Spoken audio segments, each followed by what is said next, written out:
You're tuned to KSJE, Farmington, New Mexico, 90.9 FM. And now 103.3 FM, K277CR, Durango, Colorado. We have a 911. Armed robbery in progress. See surplus store, corner Peoples Drive, on 24th Street.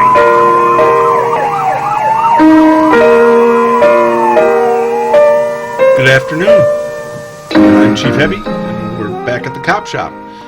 It's been a long couple of weeks. We've been very busy.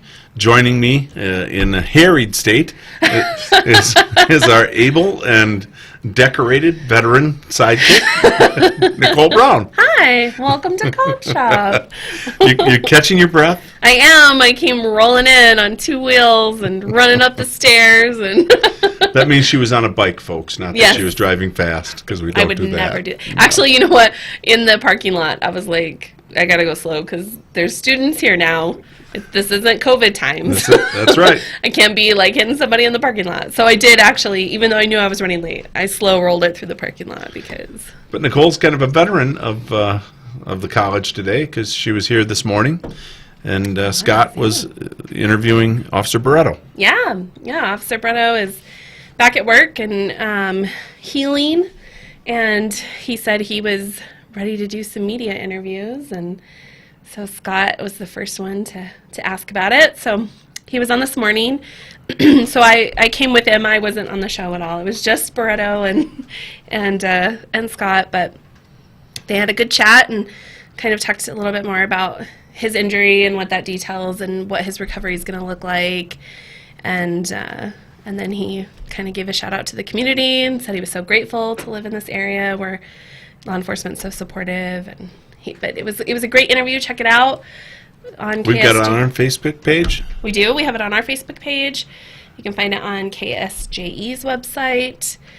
It was a good little interview, short interview. So if you haven't actually seen Officer Barretto previously, this is his kind of coming out party. He's talking a little bit about what he's gone through. It's been a long month for him and his family, but every conversation I've had with him, he's been very appreciative of the support he's received during this tough time, and so check it out.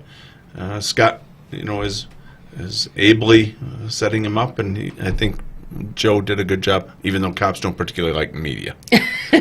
He did do a great job, and Scott did a great, always, he's an excellent interviewer, so he did a great job of asking him some good questions, and so that Brett was able to just kind of explain his position and where he's at, and Sure. kind of a little bit about what happened from his perspective, not too much, but a little bit. So that's a good story for law enforcement, but honestly, the last 24 hours haven't been particularly good for law enforcement. Reports right now out of Albuquerque are that a state police officer was shot. We don't know many of those details as we're just going on air here. The last I saw, we weren't even getting an update of what were the circumstances, much less how bad were the injuries. So that one, obviously, the state police are in our thoughts and prayers, and that officer. And then last night, Phoenix police responded to, I believe it was a domestic situation. It involved a baby was in the house. When officers arrived, a suspect opened fire, hit one of the officers. At some point, he puts the baby outside the door in like a carrier of some sort. And when police move in to retrieve the kid and get the kid away from the situation, he opens fire again. 4 more officers are shot. I'm not sure how badly any of them are injured. And now I'm seeing reports of a few others were hit by debris from the shots go off, and either from ricochets or from some of the brass. A couple other officers were hit, but so 5 officers and then a civilian all shot in the same incident. Just unbelievable. Oh my gosh. I had not heard about that. That is, and we're definitely thinking about them. Phoenix PD, of course, helped us with, they arrested the suspect who shot Officer Barretto, so we're definitely thinking about them. Yeah. So, and of course, state police, we work with them every day. So. We do, and they were really up here heavy with their helicopter, and I think their TAC teams were going around to Taos and some of the other areas looking for Elias Buck, who'd shot Joe, and then ultimately you're right. I mean, it kind of comes full circle. Then Phoenix PD makes the apprehension in our shooting, and then now 5 of them are shot. And I saw their chief was on, talking a little bit about it. But tough day for the chief in Phoenix, that's for sure. Definitely. So those are actually some of the things we've been dealing with over the last 4 or 5 months. Officer-involved shootings have really skyrocketed across the country. Lots of officers winding up being the targets, more than we've seen in many years previously. So, we, I think, ask you to join us in keeping the officers in your thoughts. These are tough days. These are young kids like Joe. You'll get to see him today if you watch that video. He's just turned 26. Young kid, and that's not quite what anybody signs up for. And so we need good people to do the job, but these are tougher times. Definitely, yeah. So hat in hand with that is the legislative session is still going on. It is. And we're trying to track some of the various bills that affect law enforcement. And if you recall, the lead up into this was from the governor's office was a lot of tough on crime legislation was coming. That they were alarmed about some of the things like the Barretto shooting, but a lot of the crime down in Albuquerque that you've seen, a lot of shootings, that they were looking at a variety of different things, including some reform to the bail early release project, and I think they were talking some more gun legislation. So we were hopeful coming into the session that that's what was going to happen, but early reports are not generous. It looks like a lot of that legislation is bogging down or is just outright tabled, and so I'm not sure what this session will wind up actually accomplishing when it comes to shoring up some of the crime laws. I saw the Murder 2 has been one that Bill Ream has been pushing for many years, I guess, to extend the statute of limitations on it, which I think is 6 years. So if you kill somebody, unless the police catch you in 6 years, it's ollie oxen free. So that's strange. Yeah, it is a little strange.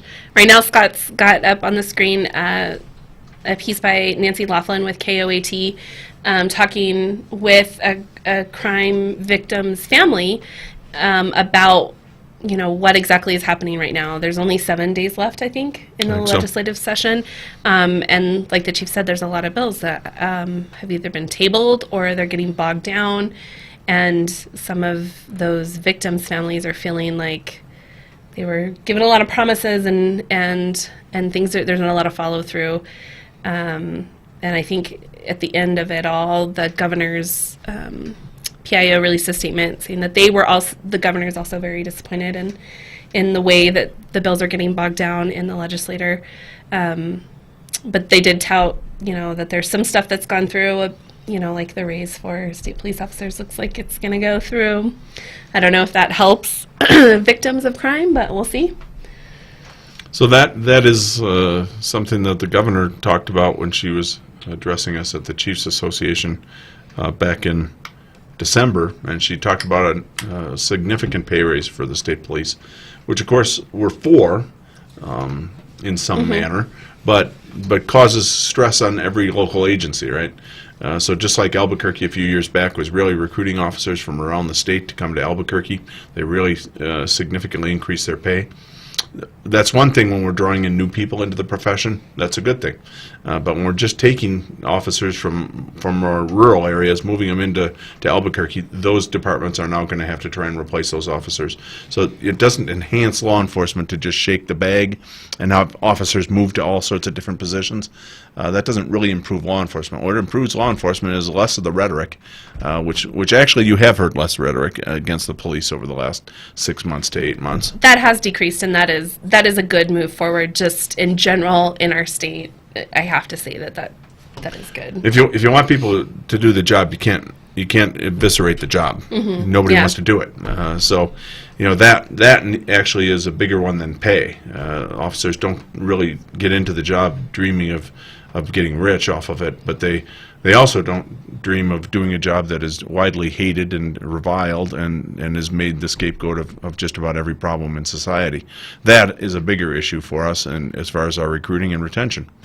So FPD has faced challenges along the retention line.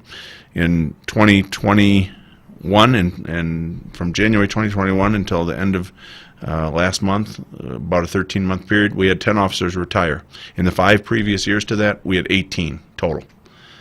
So you were at 3.5 a year, roughly, for 5 years, and we had 10 retire last year. Now, you could say it's a coincidence, but, you know, I'm kind of a cynical guy. I don't think that's a coincidence. Not a big fan of coincidence. You know, it's telling.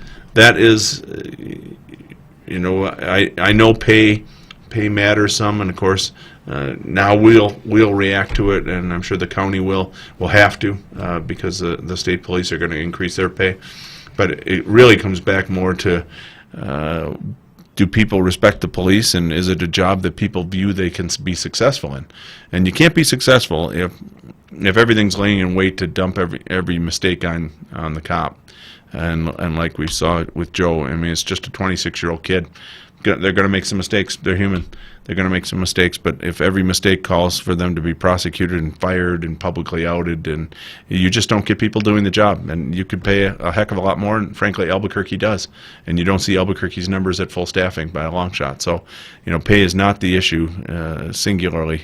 It's a contributor, but more is how do we as a society respect police, and do we respect the job the officers do, and do we support them when they do it? And if we don't, you know, I think we're seeing the results.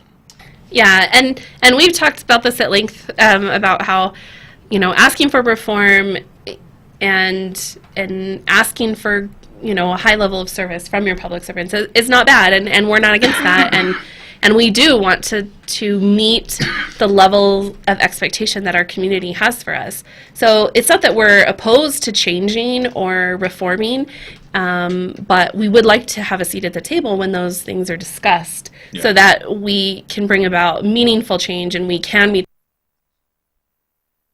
the best way and most efficient way possible.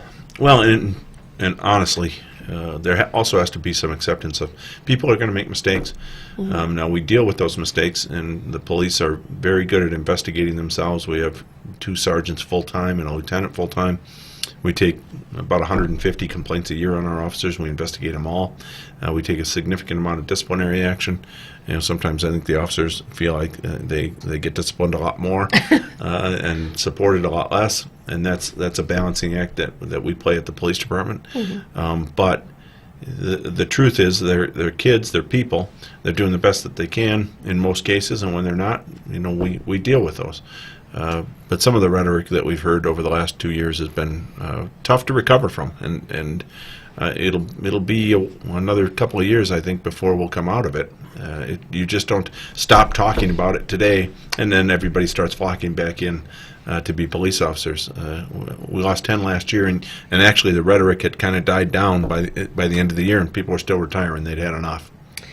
Yeah, and like Barretto talked about this morning, we're so fortunate to live in San Juan County, I think, and work for a police department and be part of law enforcement, because our community is very supportive, and we do kind of experience a different outlook, I guess, or a different exchange with our community than a lot of police departments do. But you still, our officers, even though they feel supported locally and they know that their interactions with the public really matter, they still are consuming that national news, and they still see what's going on in Albuquerque and you know, cities not far from us. Santa Fe. Yeah, and so they still are seeing all of that, and it's the general, you know, consensus. It's hard to get out of that, and I try to really remind them when I can. Please go on our Facebook page and look at all of the supportive comments that we have on there, because our community is so wonderful.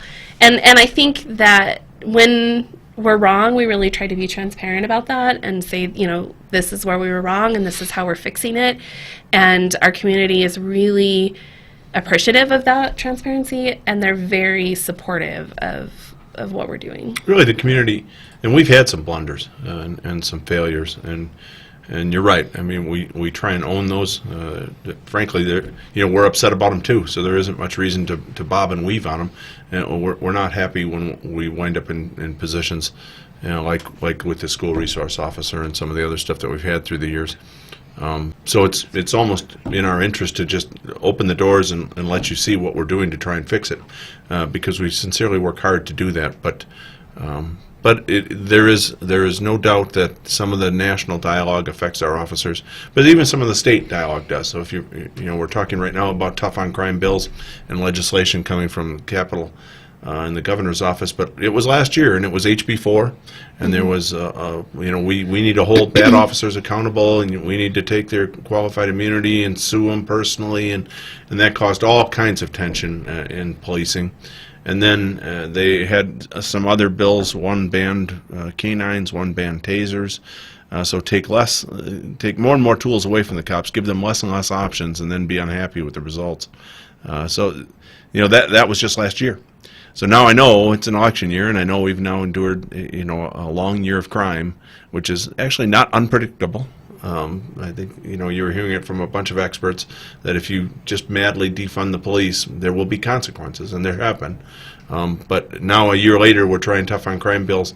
Well, that isn't going to change a narrative that you'd been fostering for a length of time that said we're not backing the cops, and our officers see it out of Santa Fe too. Yeah, and also, like we've talked just a little bit about the bail reform and sentencing. I think one bill that is getting pushed through is that juvenile sentences will be shorter. So the KOAT piece, the mother that they speak to, her son was shot, that will include her son's killer. He'll have a lighter sentence. And so it's not just police that are involved in the criminal justice system.